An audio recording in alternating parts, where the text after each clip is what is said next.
सात बहुएं थी, लेकिन उन बहू बेटियों के कोई संतान नहीं थी, जिस वजह से ब्राह्मण बहुत दुखी रहते थे कि मेरे कोई नाती पोते नहीं हैं। ब्राह्मण की छोटी बहू बहुत ही सरल और सुशील स्वभाव की थी, वही बड़ी बहू बहुत ही धूर्त और चतुर प्रवृत्ति की थी। एक दिन ब्राह्मण अपने यजमान के यहाँ भोजन करा के अपने घर को लौट रहे थे, तो मन में भगवान का स्मरण करते हुए बोले, भगवान मेरे जाने जाने में जो पापी हुए उन्हें माफ कर दीजिए। ब्राह्मण धीरे धीरे आगे बढ़ते गए, उन्हें सामने में कुछ स्त्रियां दिखाई पड़ी जो सरोवर के पास के जल से कुछ अनाजों को भिगो रही। यह देखकर ब्राह्मण ने उन स्त्रियों से पूछा कि देवियों, आप ये क्या कर रही हो, इस पानी के तालाब में क्या भिगा रही हो? तो उनमें से एक स्त्री बोली, हम अपनी संतान प्राप्ति और अपने सौभाग्य की रक्षा के लिए इस सरोवर के जल से बिरुल भिगा रही हैं। ब्राह्मण से ऐसा कहने वाली स्त्री स्वयं माँ पार्वती थी। ब्राह्मण बोले, देवियों, क्या ऐसा करने से संतान प्राप्ति होती है? तो सभी देवियां एक स्वर में बोली, जी महाराज, अवश्य। इस पर ब्राह्मण बोले कि देवियों, आप इस व्रत को करने की विधि मुझे भी बताइए। स्वयं माँ पार्वती बोली, इसके करने के लिए सबसे पहले स्नान आदि से निवृत्त होकर घर की लिपाई अर्थात झाड़ू पोछा किया जाता है, चारों कोनों में दीपक जलाया जाता है, 5 या 7 घरों से 5, 7 या 9 प्रकार के अनाज मांगे जाते हैं और जिन्हें सरोवर के जल से भिगाया जाता है। गौरा महेश्वर की पूजा की जाती है। इन बिरुड़ों को जूठा नहीं किया जाता है, इनसे भगवान की पूजा की जाती है। ब्राह्मण बोले, ठीक है। वह घर गए और उन्होंने अपनी बहू को आवाज दी और सभी को बिरुड़ पंचमी के अद्भुत व्रत को करने के लिए कहा। ब्राह्मण की कोई भी बहू बिरुड़ को बिना जूठे करे हुए नहीं रह पाई। ब्राह्मण ने बड़ी बहू के भड़काने पर गौशाला में जगह दी थी, तो अंत में उसे बुलाया।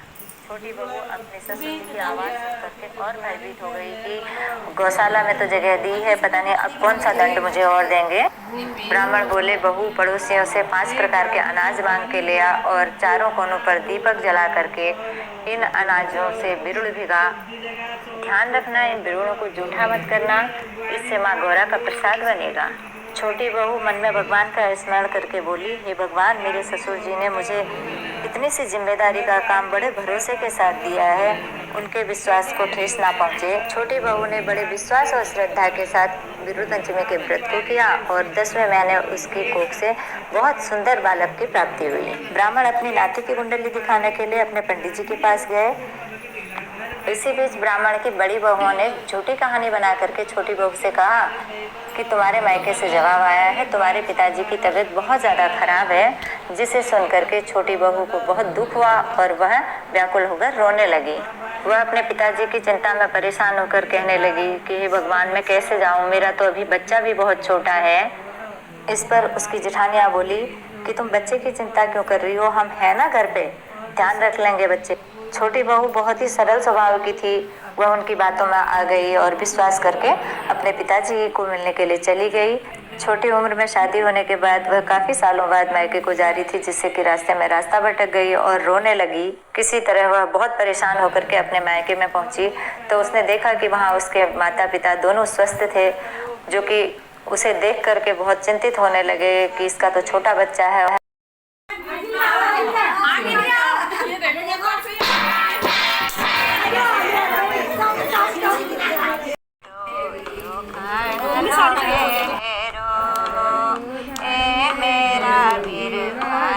देख दिया मेरा गोदी वाला,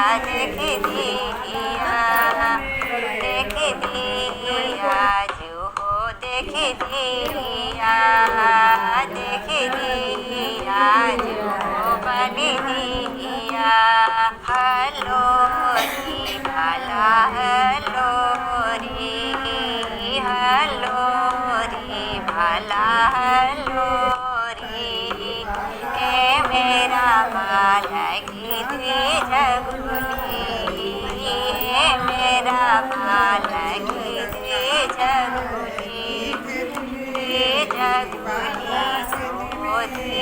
झगुली झगुली झगुली मेरा बालकी दूध जोली मेरा बालकी दूध जोली दूध जोली दूध जोली दूध जोली मेरा बाला बल दिया मेरा बाला के देख दिया देख दिया देख दिया देख दिया बल दिया हलो रे भाला हलो रे